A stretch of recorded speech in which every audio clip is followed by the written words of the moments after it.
Hello दोस्तों। उम्मीद है आपकी तैयारी ज़बरदस्त चल रही होगी और आपकी तैयारी को और बेहतर बनाने के लिए हम 1000 प्लस एमसीक्यू की सीरीज ला चुके हैं।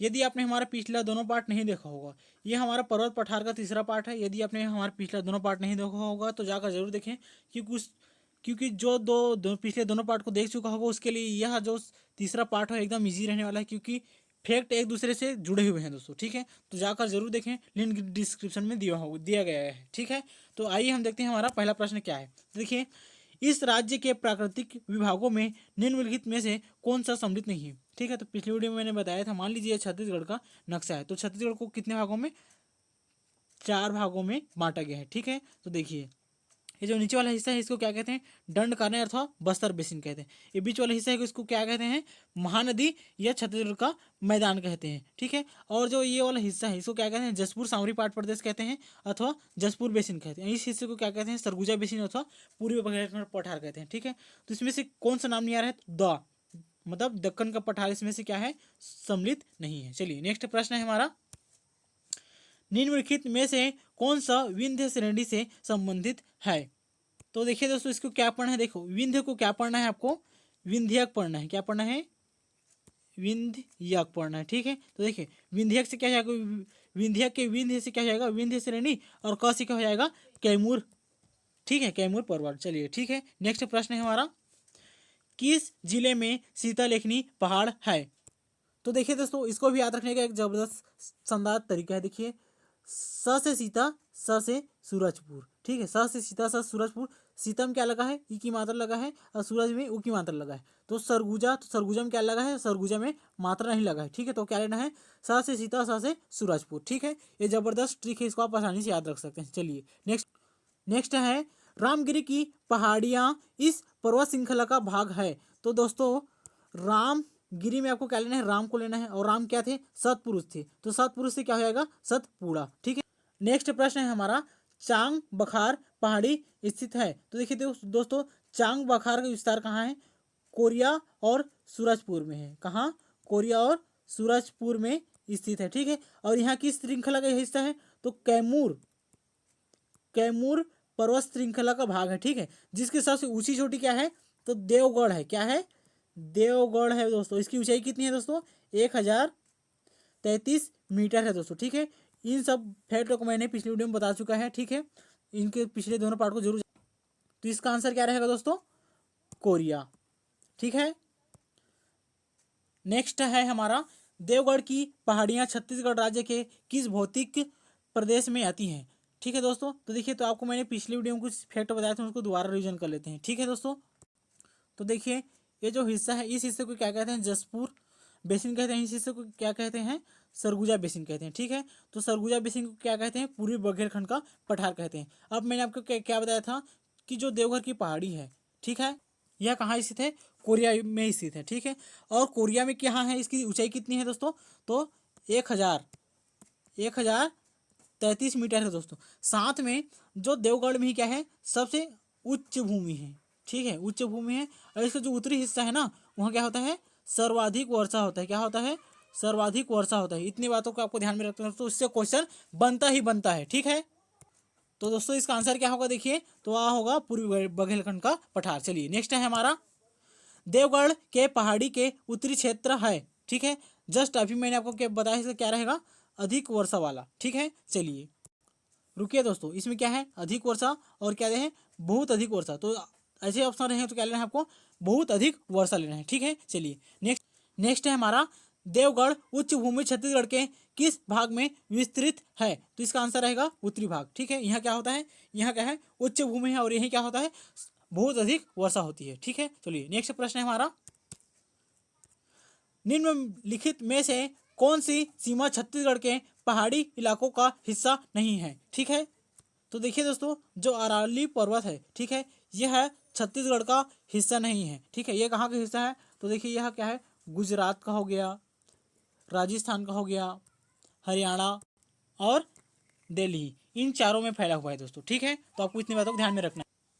चलिए नेक्स्ट है हमारा, उत्तरी छत्तीसगढ़ प्रदेश की सर्वाधिक उच्च भूमि है। ठीक है, तो जस्ट अभी मैंने आपको बताया था क्या है, जो देवघर की पहाड़ी है वो सर्वाधिक उच्च भूमि है, और ये कहाँ स्थित है, पूर्वी बघेलखंड में स्थित है और पूर्वी बघेलखंड को क्या कहते हैं, सरगुजा बेसिन कहते हैं। ठीक है, नेक्स्ट है हमारा छत्तीसगढ़ में तिब्बती शरणार्थी कहाँ बसे। ठीक है दोस्तों, तो देखिए 1900 कितने में 62 में, ठीक है, सरगुजा जिले के मेन पार्ट में, ठीक है, मेन पार्ट में क्या किया गया था, तिब्बत शरणार्थियों को बसाया गया था, इसलिए मेन पार्ट को क्या कहा जाता है, छोटा तिब्बत के भी नाम से जाना जाता है, किसको, मेन पार्ट को। ठीक है, तो इसका आंसर क्या रहेगा, ब। चलिए नेक्स्ट है हमारा,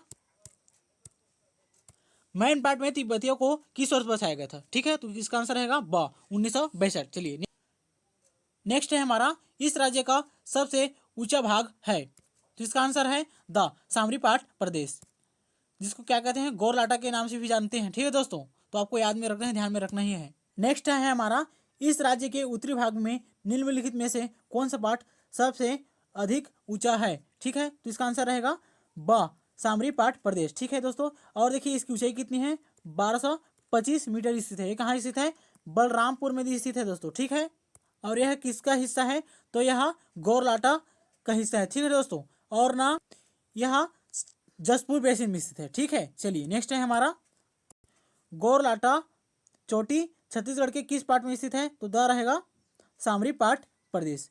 ठीक है दोस्तों, चलिए नेक्स्ट है हमारा, छत्तीसगढ़ के उत्तरी भाग में निम्नलिखित में से कौन सा पार्ट अस्तित्व में नहीं है, तो इसका आंसर रहेगा ब, सारंग पार्ट। नेक्स्ट है हमारा, छत्तीसगढ़ की सबसे ऊंचाई वाली पहाड़ी किस जिले में स्थित है, तो देखिए दोस्तों इसका आंसर रहेगा बलरामपुर। ठीक है, क्यों, क्योंकि यहाँ क्या है, गोरलाटा है, जिसकी ऊंचाई कितनी है, 1225 मीटर है। ठीक है, इसको इसी को क्या कहते हैं, सामरीपाट प्रदेश। नेक्स्ट है हमारा, छत्तीसगढ़ के किस दिशा में छोटा नागपुर का पठार है। ठीक है, तो मान लीजिए दोस्तों ये क्या है, छत्तीसगढ़ का नक्शा है, ये छत्तीसगढ़ का उत्तर हिस्सा है, क्या है, छत्तीसगढ़ का पूर्व हिस्सा है। ठीक है, और छोटा नागपुर कहाँ है, इस हिस्से में स्थित है। ठीक है, तो इसका आंसर क्या है, उत्तर और पूर्व दिशा में स्थित, अर्थात। नेक्स्ट है हमारा, छत्तीसगढ़ का सबसे बड़ा पार्ट। देखिए दोस्तों, छत्तीसगढ़ का सबसे बड़ा पार्ट बोला जाए, ठीक है, ये क्या बोला जाएगा, सबसे लंबा बोला जाएगा। आपको ध्यान में रखना है, ऊंचा नहीं बोल रहे हैं दोस्तों, ऊंचा नहीं बोल रहे हैं, तो इसका आंसर क्या क्या लेना है, जसपुर पार्ट लेना है। जब भी बड़ा बोला जाएगा या लंबा बोला जाएगा, ठीक है, तो क्या लेना है, जसपुर पार्ट लेना है, और ऊंचा बोला जाएगा तो क्या लेना है आपको, सामरीपाट प्रदेश लेना है। ठीक है, गोरलाटा। चलिए नेक्स्ट है हमारा, इस राज्य के उत्तर में स्थित है, तो उत्तर में क्या स्थित है दोस्तों, नागपुर का पठार। ठीक है, चलिए नेक्स्ट है हमारा, निम्नलिखित में से कौन सा छत्तीसगढ़ की भौगोलिक सीमा में सम्मिलित नहीं है। ठीक है, तो देखिए दोस्तों, छोटा नागपुर का पहाड़ छत्तीसगढ़ के उत्तर पूर्व में स्थित है। ठीक है, और पूर्वी बघेलखंड छत्तीसगढ़ का ही हिस्सा है, दंडकारना भी छत्तीसगढ़ का हिस्सा है, तो क्या रहेगा, ब्रह्मगिरी छत्तीसगढ़ के भौगोलिक सीमा का हिस्सा नहीं है। ठीक है, चलिए नेक्स्ट प्रश्न है हमारा, खालिस्तान रेंज और छोटा नागपुर पठार महानदी बेसिन को भारत गंगा के मैदान से विभाजित करता है। ठीक है, तो इसका आंसर आपको याद रखना है दोस्तों, सतपुड़ा। ठीक है दोस्तों, निम्नलिखित में से कौन सामरीपाट की सर्वोच्च शिखर है। ठीक है, तो इसका आंसर रहेगा गोरलाटा, कितना, 1225 मीटर। ठीक है दोस्तों, ये कहाँ स्थित है, सामरीपाट प्रदेश के स्थित है, कौन सा हिस्सा, जसपुर बेसिन। ठीक है, चलिए नेक्स्ट है हमारा, अबूझमाड़ा पहाड़ी कहाँ स्थित है। ठीक है, तो देखिए दोस्तों, अबूझमाड़ा कहाँ है, बस्तर का हिस्सा है, बस्तर के किस हिस्से का है, नागपुर का हिस्सा है। ठीक है, चलिए नेक्स्ट है हमारा, फूलों की घाटी किस घाटी को कहा जाता है। ठीक है, तो फूलों की घाटी किसको कहते हैं दोस्तों, केशकाल घाटी को कहते हैं। ठीक है, और यही क्या है, जल विभाजक भी किसको बोला जाता है दोस्तों, केशकाल घाटी को ही बोला जाता है दोस्तों। ठीक है दोस्तों, तो आपको जितने भी फैक्ट बताए जाते हैं उतने को आपको ध्यान में रखना हो, पेपर के लिए बहुत इंपॉर्टेंट है दोस्तों। ठीक है, और जितने भी मैं प्रश्न बताए हैं वो पीएससी व्यापम की किसी न किसी एग्जाम में आए हुए हैं। ठीक है, चलिए तो आज के लिए इतने हैं दोस्तों, आज हम इतने देखते हैं, इसका हमारा नेक्स्ट पार्ट जल्द ही आने वाला है, तो वीडियो पे बने रहिएगा। और हमारा सीरीज, हमारा काम यदि आपको पसंद आ रहा होगा तो वीडियो को लाइक, शेयर, सब्सक्राइब जरूर करें और अपने दोस्तों के साथ साझा करें। हम अच्छे अच्छे फैक्ट बनाने का पूरा प्रयास करें ताकि आपको एग्जाम में एक भी प्रश्न ना छूटे दोस्तों। ठीक है, आप पढ़ लिए हैं और आप नहीं पढ़े हैं तो भी आपका ये काम आएगा, और आपके हर एग्जाम में ये काम ही आने वाला है दोस्तों। ठीक है, तो अपने दोस्तों के साथ अधिक से अधिक शेयर करें। चलिए धन्यवाद दोस्तों।